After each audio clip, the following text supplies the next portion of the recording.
Good evening, ladies and gentlemen, and welcome to Blue. Blue is more than a color. Blue, B-L-U, is actually an acronym, and it means simply be low you. And that's where we like to take it in this cool, sublime jazz club, taking ideas right down into that special groove. And it happens here regularly because blue is more than a color. Blue is an attitude. It's an attitude of gratitude. And we are so thankful that jazz is back in Akron. Yeah. Why blue? Why jazz? Because jazz is rooted in the classics. Jazz is rooted in the standards. But yet there's an improvisational element that allows it to really, really take off. To take off with a new idea, bigger and grander than it would have existed on its own. But through the collaborative effort of sharing big ideas, it takes on a new form. And that new form is manifest here on the first Wednesdays of every month called BLUprints. And you are the participants and the lovers of big ideas. And I want to thank our friend and our leader, Ian Schwarber, whose big idea has put this idea in motion. So Ian, come on up here and light this show up. Thank you, sir. Thank you, friend. Yes. I love you too. All right. Thank you. It's here for Tony Tropy and Blue Jazz, everybody. Thank you, Tony. We're so thankful that he actually lets us come here on the first Wednesday of every month and do our little event that we think is actually a really good new introduction into the Akron community for all of us to get together and share ideas, meet each other, and really remind ourselves how much potential is in this fabulous city of ours. The EXL Center, which is the entity that got this rolling, along with UARF and Jumpstart, who are our sponsors, and for them we thank very much. Let's hear it for our sponsors that make a lot of this food and a lot of these things happen. But the EXL Center launched today, and what the EXL Center is something that is very new to the university, and it's new to many universities, and it's an experiential learning center for entrepreneurship and civic engagement. The idea is that every single student at the university should have a world-class opportunity to apply what they learn on real problems in our community. It can take many shapes, it can take many forms, but we want to make this something that every student that comes to the University of Akron walks away knowing that when they go to an interview, their character will shine because they have more to tell than just a list of classes. Nothing wrong with classes, but doing and applying, that's everything. That's where your competitive advantage is, and that's what we're really proud of with the EXL Center. So please, learn more about us at our website, which is uakron.edu/EXL. Like us on Facebook. Please like us on Facebook, because we will like you back, and we'll come all over everything you're doing, and we'll like it and love it. And we're getting new to the EXL Center on Facebook. And we're also the EXL Center on Twitter. So tonight, our focus is going to be on harnessing millennials and unleashing the power of wonder. We're trying to bring together this group once a month to talk about some idea that we think people that innovate and people that make change regularly face. Whether you're starting a new business, whether you're in college thinking about what do I want to do with my life, there are things that really do kind of touch us all. And that's what we want to spend our time the first Wednesday of the month. So tonight our host is Jeff Hoffman, the founding director of the EXL Center and also co-founder of Priceline.com and a slew of other businesses and brands that you've seen and used in your life. Jeff is one of those individuals that could really do anything. Our guests, all of our guests tonight are individuals that could really do anything. But Jeff has chosen to spend his time in Akron to build this center with me, with Dr. Carolyn Berman, with Brandon Costa, with our student team, with the University of Akron faculty, students, community, and everyone that's involved. So tonight I implore you, please listen closely, share your business card, give away your phone number to somebody that really inspires you, make a new connection. And next time we'll see you here on April 6th with Joanna Wilson and Sean Browser talking about building with scale in mind. Mark it on your calendar. Ladies and gentlemen, my friend and my hero, Jeff Hoffman.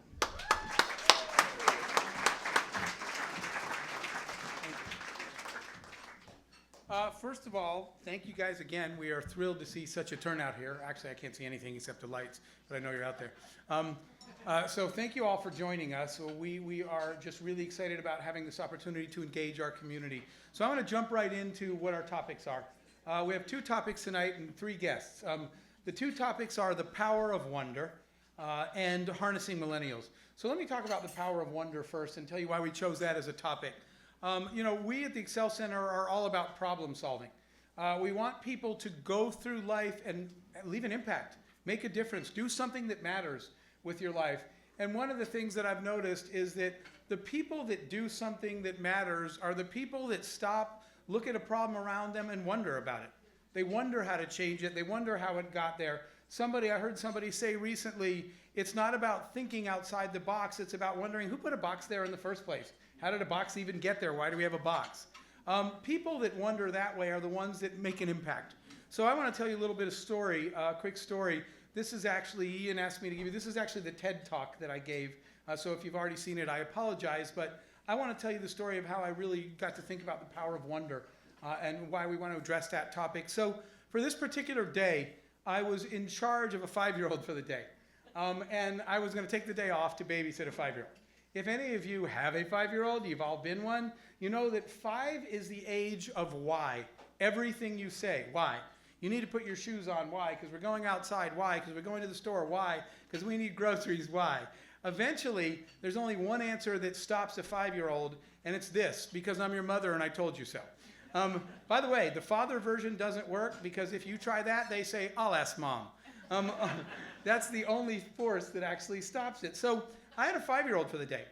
And I said, look, I forgot something at the office. And I said, we need to go back to the office. And I said, get in the car. So she starts walking across the room. And she's looking down, shuffling her feet. And I said, come on, get in the car. And she's looking at the carpet. And the 5-year-old says to me, how do they make carpet? And I said, I don't know. My company doesn't make carpet. I have no reason to know that. Just get in the car. And she said, well, just tell me how they make carpet. And I said, I don't know how they make carpet. We don't make carpet. Why would I need to know that? And she said, you're an adult. And I said, they don't automatically teach you carpet to become an adult. She said, just tell me how they make it. And I said, okay, fine. There's these big machines called looms, and they weave carpet or whatever. She rolled her eyes, right, and just shook her head in disgust at my lack of knowledge of how they make carpet. So we get in the garage. She walks up to the car. She taps on the window, and she goes, how do they make glass? I said, I don't know how they make glass. We don't make glass at our company. I have no need to know that. Get in the car. And she said, well, just tell me how they make glass. And I said, I don't know how glass is made. And she said, I thought you went to a good college. And I said, I did not take glass in college. Okay? And she said, you have no idea how they make glass. Okay? This is that TV show, I think it's Are You Smarter Than a 5th Grader? I'm losing to a 5-year-old at this point. And I remembered in 8th grade, we did the glass blowing factory. So I said, you know what? I think there's like flame and sand, and they heat up sand, and somehow it makes glass. She actually laughed at me, at my lack of knowledge. I said, get in the car. Okay, I don't know. So she starts to get in the car. And then, there's that plastic, there's the strip between the passenger window and the driver window, that plastic strip that goes down. She tapped on it, and she said, what is this called? And I said, it doesn't have a name. And she said, what is it called? I said, it doesn't have a name. It's just a plastic part in the middle of the car. And she said, if it doesn't have a name, how do they order more of these on an assembly line? So I stood there, and the only thing I could think was 5-year-old 3, adult nothing. I just got smoked. So we get in the car. And by the way, I gave this speech in Detroit, and every single person in the audience knew the SKU number of that part. It has a part number, and they do know exactly what it's called. And I know the name is the B something or other, but it has a part number, it turns out. So we get to the office, and we start walking along. She goes in the office, and she continues. She's looking, the first thing is there's a table in our office right in the front with 2 machines. She goes, what are those, and why do you have 2 of them? I'm like shoving her through the office. She's like, what is that? Why do you print that big printout? What does that girl do? Why is she always on the phone? What's that guy working on? It was making me nuts. I finally settled, I won the day with 50 cents and a bag of Cheetos. I got her into the conference room to draw. I closed the door and said, eat your potato chips and draw pictures. I got to go to work. But I went over and sat down. I just had one quick thing to do. But I realized I was really annoyed. And I realized I was not upset at the 5-year-old. What I was upset was, I'm the CEO of this company, and I have no idea the answers to any of her questions. So I got up and I walked out of my office. And I went to my office manager. And I said, what are those 2 machines? What are those machines, and why do we have 2 of those? And she said, I don't know. They've been here since I got here. And I said, well, find out. So she started asking people. And they said, I don't know. They've always been here. And I said, someone has to know what these machines are and why we have 2 of them. And nobody knew. They're just always there. So I went and got my CFO. And I said, find out what these things are and why we have 2 of them. Right? I'm not letting the 5-year-old hear any of this. He goes away. He comes back 30 minutes later and he goes, boss, there's good news and bad news. And I said, okay, tell me. He said, the good news is I know what they are. I said, what are they? He said, they're collating machines. Before PowerPoint, we used to physically print and collate presentations. I said, what's the bad news? And he said, yeah, we're leasing those. They've been in my office for years on a lease. So something occurred to me. There was a printout. She said, why do you print that thing? So I went over and asked my employee, why do you print that? And he said, when you hired me, you told me to print that and you never told me to stop. I said, what do you do with that thing? He said, I send it to customers. I said, why? He said, that's the job you hired me to do. Print this thing and send it to customers. I called a customer. Do you get that report? Yes, I do every month. Why do you get it? Because you keep sending it. I said, what do you do with it? He said, on warm days, I use it to hold my door stop, to hold my door open. He said, I don't know why you keep sending it. So let me tell you what I learned. By the way, it occurred to me that we stop seeing everything that's familiar. We go through our lives and walk past the same things every day and don't see them anymore. Where is the innovation or the opportunity to improve anything? It's not. You don't see anything once it becomes too familiar. You know what we did? I declared Friday 5-year-old day. I said I want every single employee in this company to come in and behave like a 5-year-old. I want you to ask why about everything we do and everything you see until we can either answer it or we're throwing it out like we did those 2 machines. Wondering, the power of wonder of a 5-year-old is the key to all things that improve in this world. It's when you realize that 5-year-olds are right, everything deserves to be questioned. I will challenge all of you to call a day where you go through your whole life and do the 5-year-old thing. Ask why. Wonder about everything you do, everything you see. And you'll be amazed at what our company, when we did 5-year-old day, we streamlined so many operations. No one knew why we were doing these things, so we stopped doing them, and guess what? Not one customer called with the stuff that we couldn't answer why to. The power of wonder is the root of all innovation. It's the people that stop and wonder about the things around them that absolutely make the difference in this world. All 3 of our guests, we're going to talk about that today. The other topic we're going to have, and then I'll get right to the guest, is we're going to talk about unleashing the power of millennials. And, you know, it's really, really important to understand that everything you know, in fact, in that very same TED Talk, I'll tell you what I put on the board. And I did this on the floor of the New York Stock Exchange and Wall Street as well. I wrote something on the board. I wrote the 3 most dangerous words in life, in business. And what I wrote was, we're doing fine, which don't seem like dangerous words, but ask Kodak. I can give you a whole list of companies that were doing fine, right? And what they didn't understand was everything you know, and it doesn't matter if it worked for the last 40 years, with this next generation, this millennial generation, I don't even really like the word per se, everything you know doesn't matter anymore. Everything is different. This is the first generation raised entirely on technology and social media. We've never had customers like this. We've never had a generation like this. It has changed everything. They're raised on a different value system. They're raised as part of a global community that they talk to every day. And they're raised with principles, goals, dreams, and desires that none of us grew up with. So I don't care if you've done this successfully for 40 years. What you're going to hear tonight is you can't do it that way anymore to service this generation. It's just not the same. I'll tell you an experiment that we did. I did this before I came here. We had this crazy idea, and we said, let's find out. So here was our crazy idea.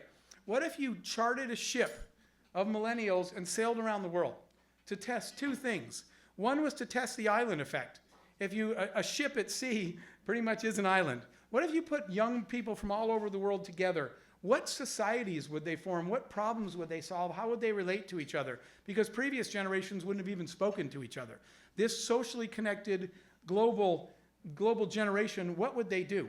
Now, secretly, I was hoping it didn't turn out to be Lord of the Flies, because you never know what happens when you put everybody together and step back. The second thing we wanted to test was empathy. If you take this generation and showed them the way the rest of the world lives, everybody in the world doesn't live like you guys. We got it good in Northeast Ohio. If you showed them the real problems of the world, what would this generation do? It's a generation of action, not talk. So what we did our crazy idea. We literally charted a ship and sailed it around the world. We had millennials from all over the world. We're going to do it again next summer. They had to submit a 3-minute video to convince us why they should be on this ship. We sailed around the world. It took 4 months. We stopped and we showed this generation, this millennial generation, the way the rest of the world lives, and then stood back to see what they would do. And they did amazing things. They cared more than anything else. Even though they could come safely home to Northeast Ohio and do nothing, they didn't.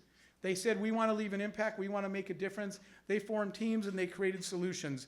This generation is unlike any generation before it in their values, their desires for experience, their global connectivity, their ability to ask, receive, and share opinions all over the planet. Everything is different, and we need to uncover that today. So with that, I'd love Ian to come up and introduce our first guest, and let's get started. Thank you.